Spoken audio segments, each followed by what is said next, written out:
Nami graduation is over. Congratulations to the new graduate. Anya, kanang kuan. Nagbitbit siya sa lingkuranan kay sayang lula day na. Mo day nga pag kumadyo niya kanang sa ceremony ingon siya ang lingkuranan. Kaya ang lingkuranan di ay siya ditong lula. Yan na mix up man ang mga lingkuranan kay pag-arrange. Paano siya?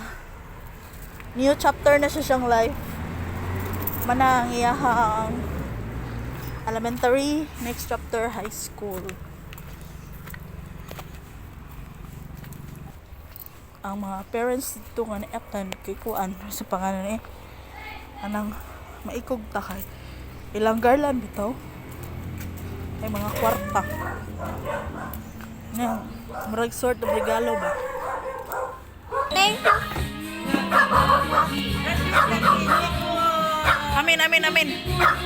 Amin.